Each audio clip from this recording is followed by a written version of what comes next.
Hello everybody and welcome back to World of Warships Legends. My name is Spartan Elite 43 and tonight I am actually in a division joined in with none other than Iowa Peacemaker and Big J himself. I come home tonight and just got out of the gym and everything, so I was like, I'm just going to chill, maybe watch some YouTube. Didn't really want to do anything, and then I saw Big J was streaming, and so I was like, you know what? Let's see if Big J's open to do a little bit of a impromptu collab since I got some time. And so he invited me in. We got together and we went 6 for 6. Absolutely dominated. So I got two videos that I'm going to show you guys for this weekend. One is going to be in the Ohio, this one, that is absolutely fantastic. It's crazy. We get just... You got to watch this one, guys. It's insane. Hopefully you guys are ready, but welcome and thank you guys, man. You guys have been killing it. I knew the Ohio was popular. I didn't know the Ohio was this popular. Y'all have been blowing up my channel the last few days, and I gotta say thank you guys. You guys are crazy. It's been a rough couple of days for me personally. You guys know at the end of the stream the other day I was feeling a little type of way, but it wasn't just that. There's a bunch of compounding things that's going on, but one of them is also that, like, literally the next day was my mom's birthday, which, of course, you guys have been around the channel for a while. You know my mom passed away back in 2016, so always a rough day for me. So it was just a lot of things. But thank you guys so much for all of your generosity on the live streams. You guys have been crazy. Thank you guys so much for the shares, the likes, the comments, all the things. You guys have no idea how much that helps. All that engagement that you guys do with the videos have been crazy. The short, I'm glad you guys enjoyed the short from the live stream. I don't do shorts very often, but I try to put some time into them, make them funny, make them worth watching, and it pays off. Like, we've literally cleaned house on the shorts as well. So thank you guys for that. If you guys want me to do more shorts and stuff based on live stream reactions and stuff, just let me know. I'll keep doing them if I get a really funny moment. I'm not going to do it all the time, but, funny moments that I think will pay off. But we're already starting out with a banger. Like 47K out the gate on that broadside Heisen was pretty solid. We're angled relatively well here. Obviously, Yamato could punch us pretty good, but Heisen's not going to do much of anything. So we're going to go ahead and try to focus the Yama. Now, unfortunately, our destroyer is not really spotting for us. We are radared, so that means he's probably radared too, so that's not ideal.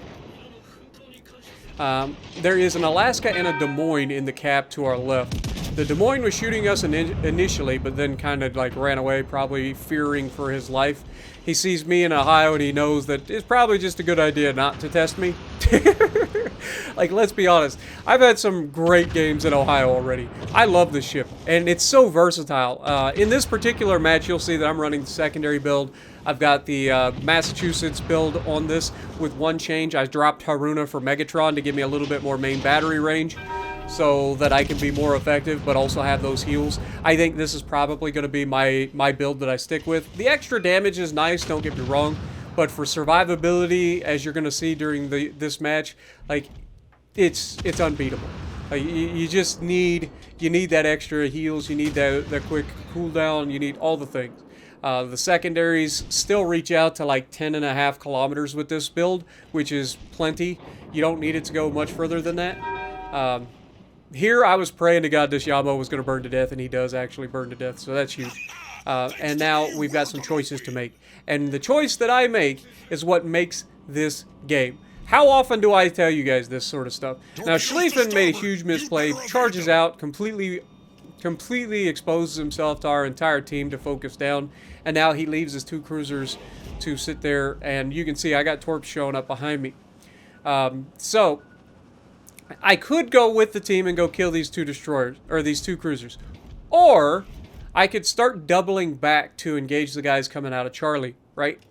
Now, initially, I thought the guys in Charlie were actually just going to follow us around the map, which would have been probably a better play for them. But they don't. They counter-rotated after they captured that base, which is perfect for me because it ends up helping me out in this particular moment. But we are making the decision here to go ahead and counter-rotate. Our team is running away from the Charlie cap. I'm going to fill the gap, right? Expecting enemies to come pouring out of Charlie. I decide to flip back. Now here you can see our Mino is getting Big J is getting engaged. By the way, Big J is so close to 1,000 subs, guys. I know that you guys enjoy World of Warships Legends content. He streams pretty late at night, so if you guys are up late, highly recommend you check him out.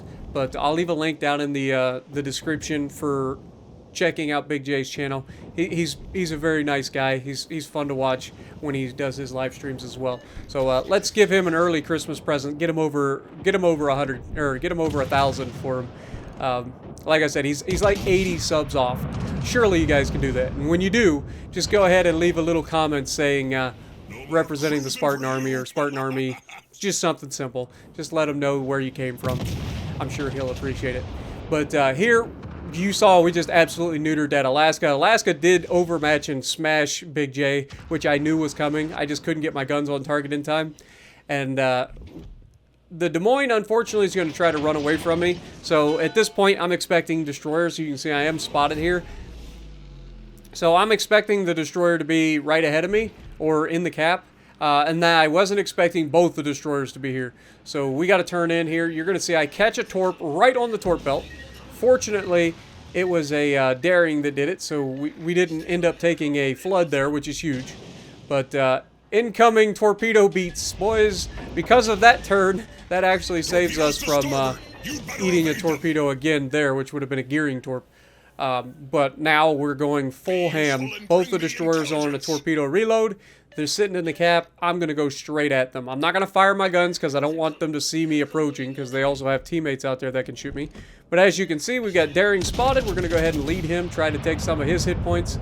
And we get some good full pins there. 2 full pins and an overpin on him. Taking about half of his hit points. You can see the secondaries doing their job as well. Unfortunately, he doesn't stay spotted, so our secondary booster is not getting the most work, but it automatically starts shooting at the Ruprecht too. Ruprecht decides that he needs to go full broadside. He didn't see my video clip of the Schlieffen the other day, but unfortunately, we don't get what we need here, but we do slap the ever-living crap out of him, hitting him with literally every single shell. 6 full pins and 2 overpins. You can't get better than that, right? Like, you literally hit 8 out of 8. Secondaries, I go ahead and auto-lock the daring for secondaries, and I'm hoping that they can finish him off. Between the destroyer, or between the teammate and my secondaries, I'm hoping we can finish him off. Here you can see Ruprecht about to come around the corner. We go ahead and fire the front guns at the Ruprecht and then swing the rear out to get ready to shoot the Sumner. Unfortunately, we didn't kill the Ruprecht, but we knew torpedoes were coming, so we turned towards the island. We end up taking a torp on the belt. It causes a flood. We turn back out to try, as the Ruprecht goes down, we turn back out to try to dodge the island here. I was holding my damage con, expecting this daring to get a shot here, potentially with torpedoes. Secondaries didn't end up finishing him off, unfortunately, so he goes down. But that just goes to show you, even this big old battleship is capable of dodging torpedoes if you know what you're doing. You got to pay attention to what's going on around you, folks. You know where they're at. You try to make yourself as skinny as possible in the direction that the torpedoes are coming from, and just change your course once in a while, folks. Like, it really isn't that difficult. Once you know roughly where the torpedo threat is, it's not that bad to dodge, even in a gigantic ship like this. Fortunately, it also helps if you get a little bit of help from RNGesus with that quick no flood hit on the torp belt early. Like, that was huge. But other than that, I mean, it's just avoiding taking those torpedoes by, playing smart. But we're at 147,000 damage, and this Colbert is just out here. He's going to do everything in his power to avoid getting shot here. And you're going to see some of the frustration kick in here from our team, because our team just cannot shoot this man. And by our team, I mean legitimately, I don't think, I mean, there's a couple of HE shells that hit him occasionally. You can see he's going to try to burn us down, but honestly, trying to burn down an Ohio or a Conqueror is a lesson in futility by yourself. Like, it is very difficult to do if they manage their damage cons properly. So, as you can see, we do manage to put out the double fire. We get a shot directly over the top, and it looks really good, and we get some solid pins. 2 overpins and 1 full pin. Obviously, Colbert is kind of a feast or famine ship. You either get literally nothing when you shoot at it, or you get everything. And you can absolutely Citadel that thing with plunging fire with battleships. You can also just Citadel it from pretty much anywhere, especially as it kites away from you. But here, we're just going to try to keep, like, figuring out what this guy's trying to do, right? Obviously, he's going down fighting. Like, I have no problem with this. I'd rather him not use the border, but we all do it. Like, when you're kiting away, trying to stay alive, and you're consistently dodging and trying to throw out rounds, you can see that was a shot where I was expecting him to turn out. He just maintained course. So he's mixing up what he's doing, which is a huge thing when you're in a cruiser. I see so often cruiser players, thankfully, decide that they need to do the exact same movement every time they try to dodge a salvo. And what'll happen is, I'll just predict you. Like, it's like, okay, well, he's probably going to turn out here, so I'm just going to go ahead and fire the shot high. The last time, he stayed in a straight line, so we adjusted for that. And we end up getting another hit. He kills Big J, unfortunately. But this guy's done a great job. He's not just running to run. He's running and keeping himself fighting, right? He's getting burn damage on me. It's not really doing anything to me. But we have used both of our heals. I mean, he is doing damage. We've got our damage con back, though, and this shot coming off the border, I'm not going to lie, I did not expect him to get this much of a boost coming out of the corner. I'm guessing he's running a little bit of prop mod. He's probably got his engine boost, maybe. I don't know.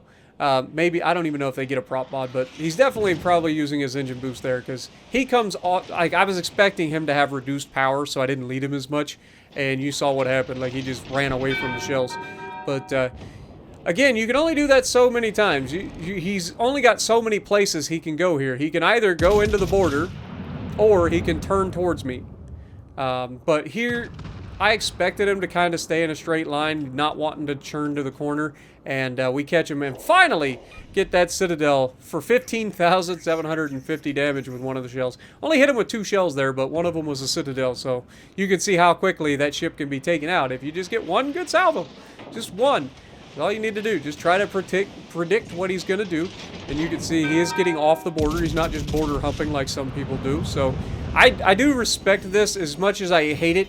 Like, dude is still trying to win the match. He's going up against odds that he can't win, but you can see we're still hitting him.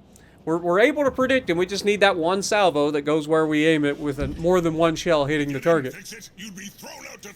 I'm trying to, like, assume that he's probably going to turn out at some point. And here you can see he's getting close to the edge of the map, so I'm expecting him maybe to turn in. And you can see on the mini-map he is starting to turn towards us a little bit.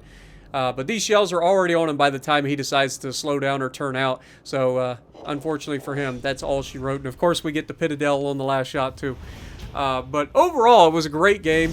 Not the highest damage game you'll ever see, but overall, I mean, we did everything we had to do. 184,000 damage, top of the leaderboard, 3,000 base XP, 3 kills.